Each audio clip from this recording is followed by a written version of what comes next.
നമ്മൾ ഏവരും കാത്തിരുന്ന അസിസ്റ്റന്റ് എഞ്ചിനീയർ മെക്കാനിക്കൽ ഇൻ പോർട്ടിന്റെ നോട്ടിഫിക്കേഷൻ കേരള PSC പ്രൊഫൈലിൽ ആക്റ്റീവ് ആയിട്ടുണ്ട്. അപ്പൊ എത്രയും പെട്ടെന്ന് എല്ലാവരും അത് അപ്ലൈ ചെയ്യുക. അപ്പൊ നമ്മുടെ കാറ്റഗറി നമ്പർ 539/2025 ആണ്. കേരള പോർട്ട് സർവീസ് ഡിപ്പാർട്ട്മെന്റിലേക്കാണ് നിയമനം. ഹൈഡ്രോഗ്രാഫിക് സർവേ വിങ്ങിലേക്കാണ് പോസ്റ്റിംഗ് വരുന്നത്. നമ്മുടെ പോസ്റ്റിന്റെ പേര് അസിസ്റ്റന്റ് എഞ്ചിനീയർ മെക്കാനിക്കൽ എന്നാണ്. സ്കെയിലപ്പ് നോക്കി 55,200 തൊട്ട് 1,15,300 വരെയാണ്.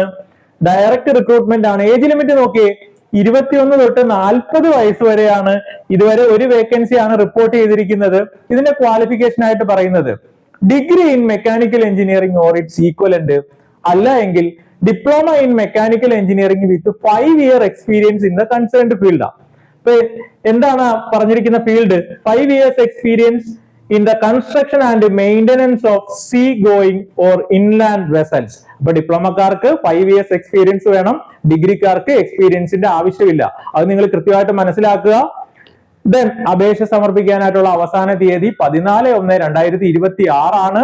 അപ്പൊ ലാസ്റ്റ് ഡേറ്റ് വരെ നോക്കിയിരിക്കുക, എത്രയും പെട്ടെന്ന് അപ്ലൈ ചെയ്യുക. ഇതിന്റെ സിലബസിൽ എന്തൊക്കെയാണ് പഠിക്കേണ്ടത്?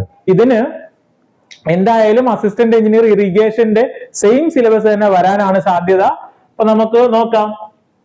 12 മാർക്കിന് മെക്കാനിക്സ് ഓഫ് സോളിഡ്സ്, 12 മാർക്കിന് തെർമോഡൈനാമിക്സ്, 12 മാർക്കിന് ഫ്ലൂയിഡ് മെക്കാനിക്സ് ആൻഡ് മെഷീൻസ്, 12 മാർക്കിന് മെറ്റലർജി ആൻഡ് മെറ്റീരിയൽ സയൻസ്, 14 മാർക്കിന് തെർമൽ എഞ്ചിനീയറിംഗ്, 14 മാർക്കിന് theory of machines and design of machine element, 12 മാർക്കിന് പ്രൊഡക്ഷൻ ടെക്നോളജി, 12 മാർക്കിന് ഇൻഡസ്ട്രിയൽ എഞ്ചിനീയറിംഗ് ആൻഡ് മാനേജ്മെന്റ്. ഇങ്ങനെ 100 മാർക്കിന്റെ OMR പരീക്ഷയാണ് നടക്കാൻ പോകുന്നത്.